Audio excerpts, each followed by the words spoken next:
খন্দকের যুদ্ধ এটা ছিল সবচেয়ে মারাত্মক যুদ্ধ। সপ্তম হিজরিতে হয়েছিল। আল্লাহ রসুল সাল্লাল্লাহু আলাইহি ওয়াসাল্লামের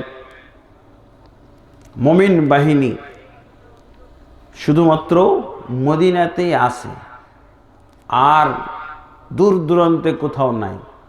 তো তারা চিন্তা করলো যে মুহাম্মদের সাথে কয়টা যুদ্ধই করলাম, বদরের যুদ্ধ, উহুদের যুদ্ধ, এই যুদ্ধ এই যুদ্ধ, এই মুহাম্মদের সাথে আর কোনো যুদ্ধ টুদ্ধ নাই, একেবারে কিচ্ছা খতমই করে দেব। সব আরব জাতি এক হয়ে গেছে, বলছে মুহাম্মদের সাথে আরো কত যুদ্ধ হইতে পারে, এই যুদ্ধ টুদ্ধর যেন টেনশন আর না থাকে, একবারে ফাইনাল করে দেব, সবাই এক হয়ে যাও। মদিনায় ঘেরাও করে মুহাম্মদ সাল্লাল্লাহু আলাইহি ওয়াসাল্লাম এবং তার মুমিন বাহিনীকে একেবারে নিশ্চিহ্ন করে দেব।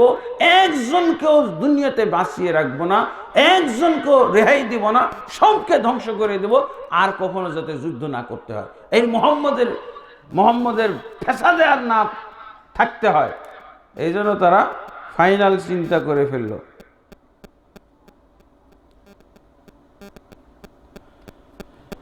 এরপর তারা জমায়েত হওয়া শুরু করলো। মক্কা না মদিনায় চতুর্দিক থেকে তারা জমায়েত হওয়া শুরু করলো। আল্লাহ রসুল সাল্লাল্লাহু আলাইহি ওয়াসাল্লাম এই খবর পাওয়ার পর সালমান ফারসি রাদিয়াল্লাহু আনহু, পারস্যের লোক, উনি আল্লাহ রসুলকে পরামর্শ দিলেন, ইয়া রাসূলুল্লাহ, আমি একটা বুদ্ধি দেই, যেহেতু এই কাফেররা সব এক হয়ে গেছে,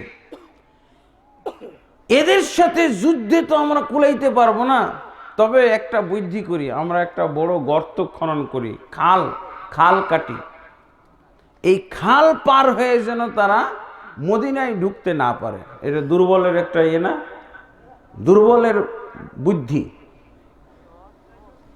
বিশাল একটা খাল খনন করব, ওরা আসবে কিন্তু মদিনায় ঢুকতে পারবে না, খালে পড়বে, খাল পার হয়ে তারপর মদিনায় আসবে। আমরা অল্প সংখ্যক, এরা যে বুদ্ধি করেছে, যে ষড়যন্ত্র, যে তাদের পরিকল্পনা, মদিনায় ঢুকলে আমাদের নারী শিশু সবাইকে তো হত্যা করবে, তা না করে আমরা কি করি, ওদেরকে বাধা দিয়ে দিই।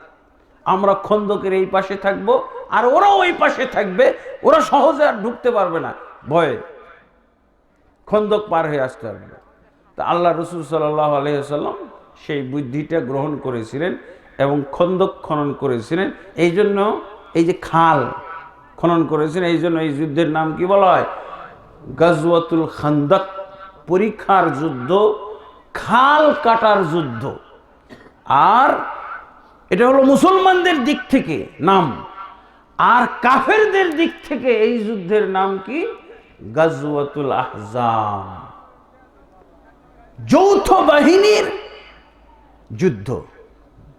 আর সূরা নাজিল হয়েছে কি, সূরাটার নাম কোরআনে সূরাতুল আহজাব, যৌথ বাহিনীর সূরা। এই সূরাগুলোর তরজমা পড়লেও তো একটু আমাদের সূরাটা, নামগুলোর তরজমা পড়লেও তো অনেক সময় আমাদের আগ্রহ সৃষ্টি হইতে পারে, অনুপ্রেরণা আসতে পারে, যে দেখি যে যৌথ বাহিনীর যুদ্ধ, যৌথ বাহিনীর সূরা, তো যৌথ বাহিনী সম্পর্কে এখানে কি আলোচনা আছে? কোনোদিন দেখেছি মুসলমানের বাচ্চা? হ্যাঁ, কোরআন পড়ি, গাজওয়াতুল আহজাব, সূরাতুল আহজাব, এই জায়গাতে আল্লাহ তাবারক ওয়া তাআলা এই আলোচনা করেছেন, যুদ্ধের ঘটনা বলেছেন, যৌথ বাহিনীর ঘটনা এই সূরার মধ্যে এসেছে। এই জন্য সূরাটার নামই আল্লাহ কি বলছেন, সূরাতুল আহজাব। আর মুমিনদের পক্ষ থেকে, মুমিনদের দিক থেকে তারা যা করেছিল, এই দৃষ্টিতে এটাকে বলা হয় খন্দকের যুদ্ধ, পরীক্ষার যুদ্ধ। তো দেখেন 10,000 কাফের বাহিনী এসেছে। দেখেন আল্লাহ রাসূল সাল্লাল্লাহু আলাইহি ওয়াসাল্লাম, এখন মুসলমানরা কেউ মোকাবেলায় নামতে সাহস পায় না, মোকাবেলায় নামতে সাহস পায় না।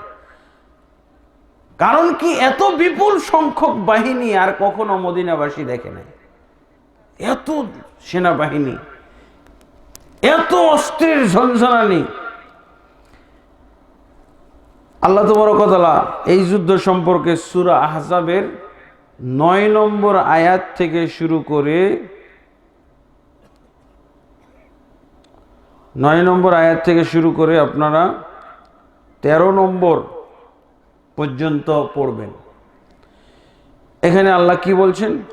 وَإِذْ جَاءُوكُمْ مِنْ فَوْقِكُمْ وَمِنْ أَسْفَلَ مِنْكُمْ وَإِذْ زَاغَتِ الْأَبْصَارُ وَبَلَغَتِ الْقُلُوبُ الْحَنَاجِرَ وَتَظُنُّونَ بِاللَّهِ الظُّنُونَا।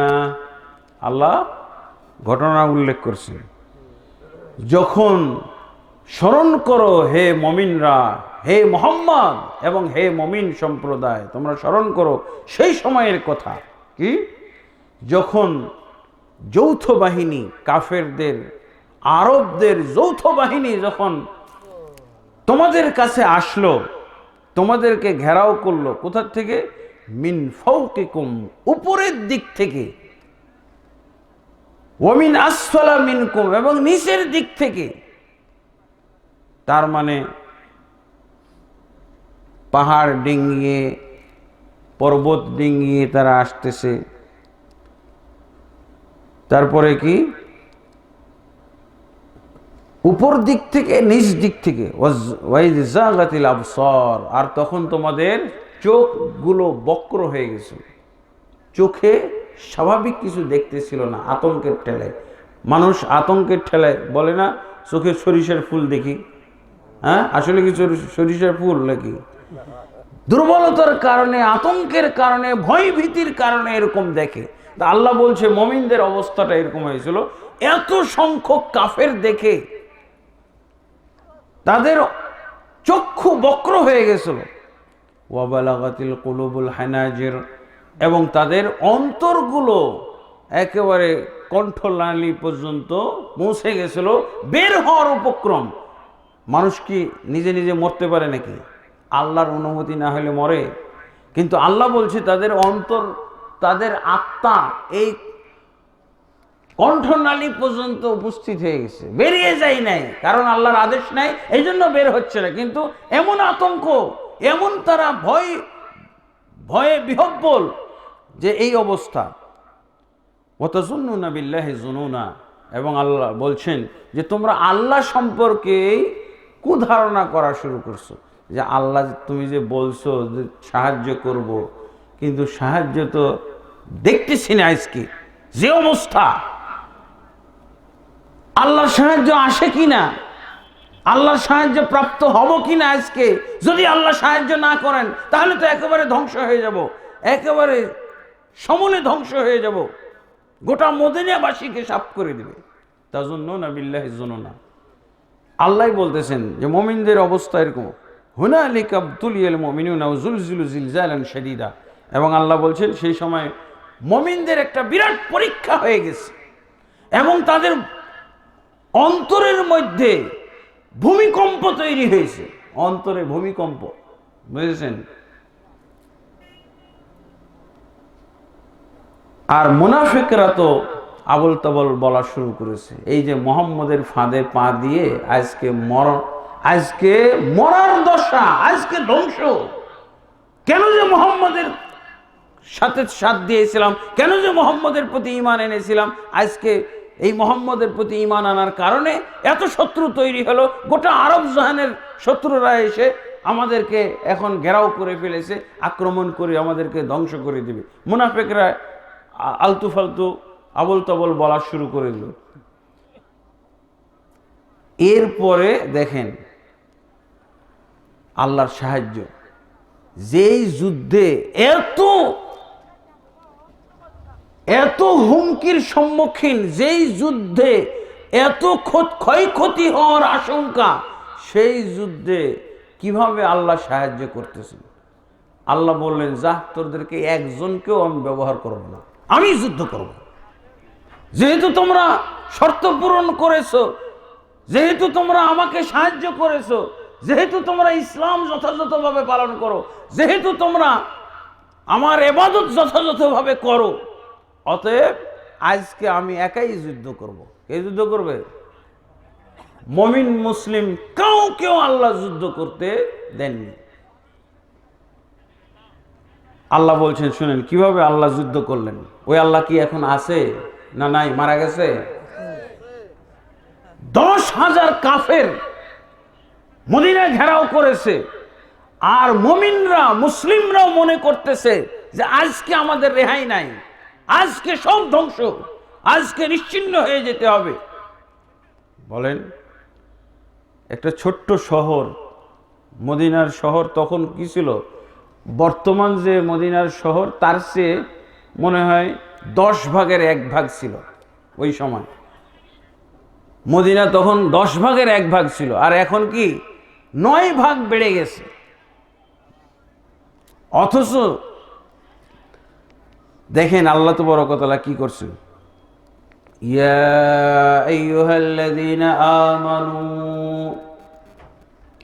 হে ঈমানদারগণ, উযকুরু নি'মাতাল্লাহ, তোমরা আল্লাহর নিয়ামতকে স্মরণ করো। এখানে কোন নিয়ামত? যে তোমরা এত আতঙ্কিত হয়েছিলে, তোমরা জান নিয়ে এত তোমরা আশঙ্কিত হয়েছিলে, জান বাঁচাবে কিভাবে এই চিন্তায় তোমরা চিন্তিত, এবং তোমাদের অন্তরে ভূমিকম্প তৈরি হয়েছিল, তোমাদের চোখ বক্র হয়ে গেছিল, আর তোমরা আল্লাহর সম্পর্কে কুধারণা করার, অনেকেই কুধারণা করা শুরু করেছিলে মুনাফিকরা। দেখো, স্মরণ করো আমার নিয়ামতের কথা। ইয জাআতকুম জুনুদুন, যখন আমি আল্লাহ তোমাদেরকে বাদ দিয়ে আলাদা একটা বাহিনী পাঠাই দিলাম। কি বলছেন? মুমিনরা তো আতঙ্কিত না, কিন্তু মুমিনরা আবার আল্লাহর শর্ত পূর্ণ করেছে। মুমিনরা আল্লাহর ইবাদত যথাযথভাবে করে, ইসলাম পালন করে, শর্ত ঠিক আছে। এখন এত কাফের দেখে আতঙ্কিত, এখন আল্লাহ কি বলছেন? মুমিনদেরকে আল্লাহ ব্যবহারই করছেন না। কি বলছেন? জাআতকুম জুনুদুন, আমি আল্লাহ ওই 10,000 কাফেরকে শায়েস্তা করার জন্যে আমি আলাদা বাহিনী পাঠাইলাম। আলাদা বাহিনী, মুমিনরা জানেও না যে তাদের শত্রু পরাস্ত হয়ে গেছে। আল্লাহু আকবার। এত আতঙ্কজনক, এত হুমকিপূর্ণ যুদ্ধ, একেবারে নিশ্চিহ্ন হয়ে যাওয়ার অবস্থা, সেই যুদ্ধে আল্লাহ মুমিনদেরকে একটা ঢিলও ছুটতে দেননি, ঢিল ছুটতে দেয়নি। কি বলছেন আল্লাহ? জাআতকুম জুনুদুন, আমি আল্লাহ তোমাদেরকে আর ব্যবহার করি নাই, আমি আমার রিজার্ভ সৈন্য পাঠাই দিলাম। আল্লাহ রিজার্ভ সৈন্য বুঝেন তো? কে? ফেরেশতা। আর কি? ওয়ারিহান ওয়া জুনুদান লাম তারাউহা, আর আমি ঝড় পাঠাই দিলাম, ঝড়। খন্দকের এই পাশে মুমিন বাহিনী, আর খন্দকের ওই পাশে হলো কাফের বাহিনী।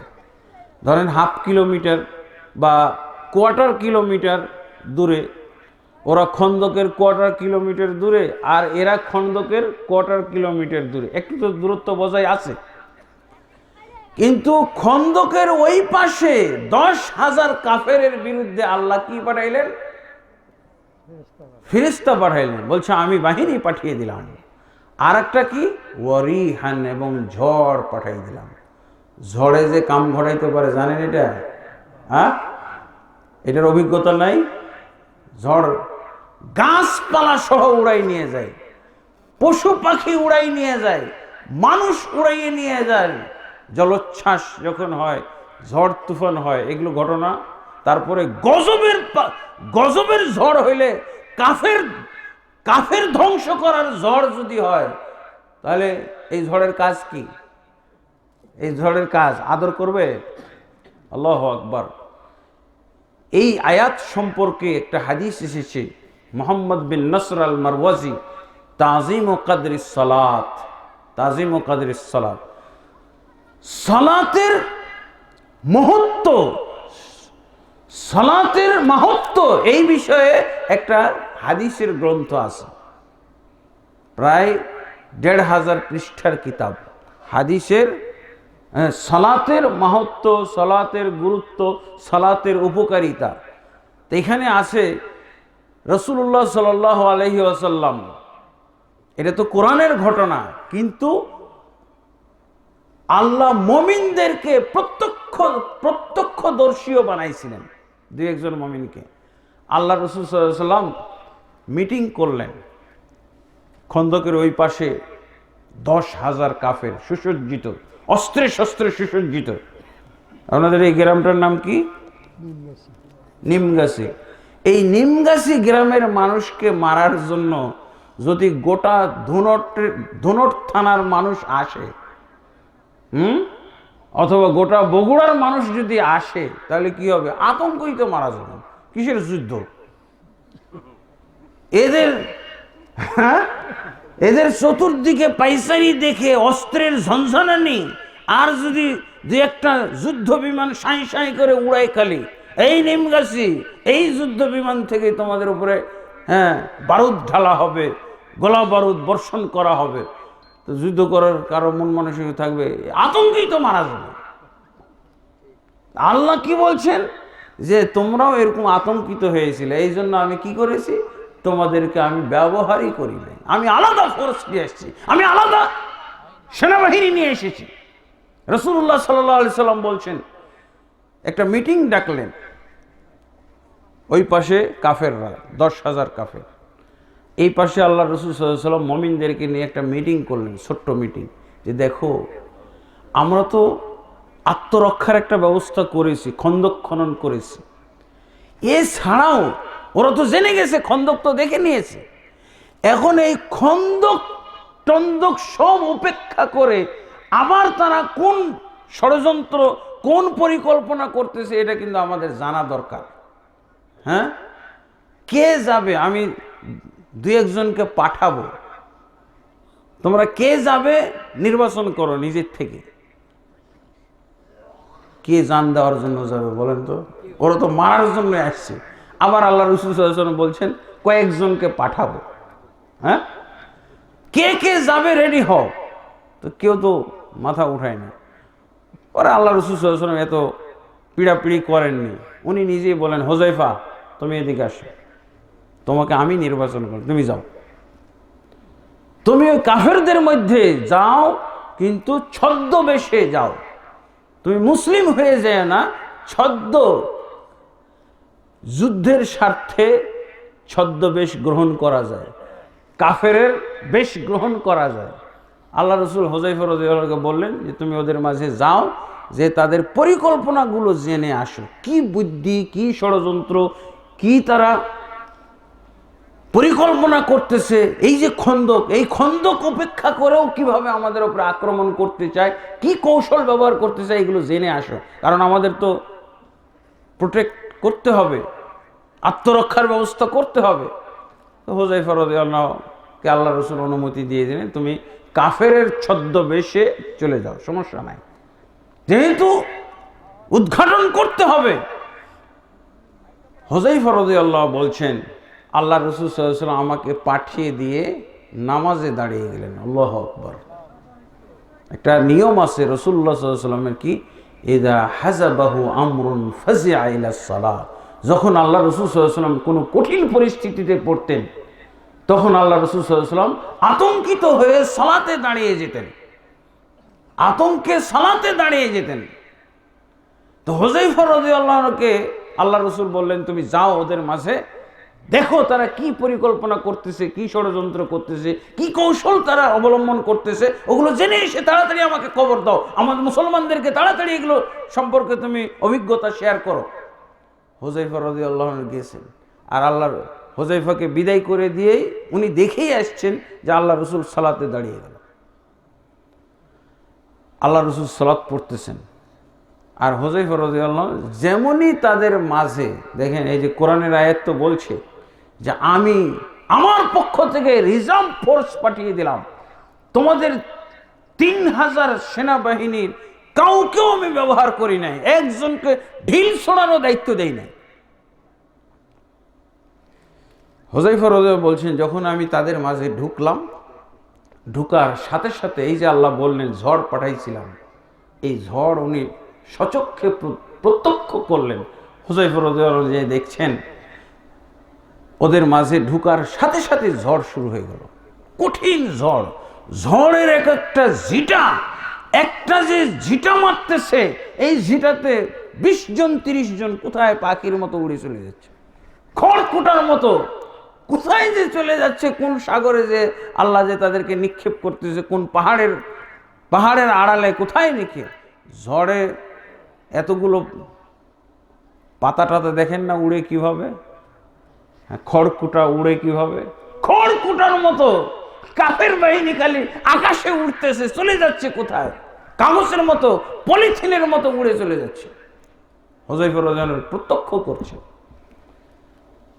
হুযায়ফা রাদিয়াল্লাহু আনহু ভয় পেয়ে গেলেন যে এদের মাঝে এসে তো বিপদ হয়ে গেল, তো আমিও তো উড়ে যাবো, তো রাসূলকে কি তথ্য দেব কিভাবে, এই ঝড়ে যদি আমি সহ উড়ে যাই। তখন কাফেররা কি করলো, একজন আর একজনকে ধরাধরি করো, একজন আর একজনকে ধরাধরি। দেখেন না বন্যার সময় পিপিলিকারা কিভাবে একটা আর একটাকে ধরে ধরে কি করে, ফুটবল আকৃতি ধারণ করে। তো হুযায়ফা রাদিয়াল্লাহু আনহু বলছেন যে আমিও তাদের একটা স্তূপের মধ্যে ঢুকে গেলাম, তারা স্তূপ আকারে সব একজন আর একজনকে ধরাধরি করে যাতে ঝিটা মেরে নিয়ে যেতে না পারে। তো হুযায়ফা রাদিয়াল্লাহু আনহু নিজেও একটা স্তূপের মধ্যে ঢুকে গেছে, তাদেরকে ধরাধরি করে আছে। পরে তো ঝড় যখন থামলো, দেখছেন কোরআনের সাথে হুযায়ফা রাদিয়াল্লাহু আনহু নিজে সচক্ষে দেখা ঘটনা উনি এসে বর্ণনা করেছেন, আর কোরআনে তো আল্লাহ উল্লেখ করেছেন। এরপর যখন ঝড় থামলো, ঝড় থামার পর দেখা যাচ্ছে কিসের 10,000, 200-400 জন হয়তো আছে আর যুদ্ধ করবে, কিন্তু মুসলমানরা জানেই না তাদের শত্রু পরাজিত। ওই আল্লাহ এখন আছে না, এখন কিন্তু যে আল্লাহ এই ঝড়কে মুসলমানদের শত্রুর বিরুদ্ধে ব্যবহার করেছিলেন, পাঠিয়েছিলেন, এখন আমরা মুসলমান এত হতভাগা মুসলমান, কাফেররাও আমাদেরকে মারে আর আল্লাহ আমাদের উপর ওই ঝড় পাঠায়। এই মুসলমানের উপরে এই ঝড় আসে, এখন মুসলমান উড়াই নাই। তাহলে বুঝেন, শুধু কি কাফের নির্যাতন করে, আল্লাহর সেই বাহিনী এখন মুসলমানদের বিরুদ্ধে আসে। আমাদের দেশে কতবার হয়ে গেল ঝড় তুফান, হয় না, জলোচ্ছ্বাস, টর্নেডো, নার্গিস, নার্গিস, বুলবুল, কি সুন্দর সুন্দর নাম। এইগুলো এখন কার বিরুদ্ধে আসতেছে, মুসলমান। এত হতভাগা মুসলমান যে যেই বাহিনীকে আল্লাহ কাফের শায়েস্তা করার জন্য পাঠাইতেন, সেই বাহিনীকে মুসলমানদের বিরুদ্ধে পাঠাইতে হইতেছে। কত দুঃখজনক, আমরা কোন পর্যায়ে গেছি মুসলমান, আজকে মুসলমান খুঁজে পাওয়া মুশকিল। তো হুযায়ফা রাদিয়াল্লাহু আনহু এই দৃশ্য দেখে আসলেন, আচ্ছা বলেন তো আর যুদ্ধ হবে? যুদ্ধের খেলা শেষ। আবু সুফিয়ান রাদিয়াল্লাহু আনহু তিনি ছিলেন এই যৌথ বাহিনীর সেনাপতি, সেনাপ্রধান।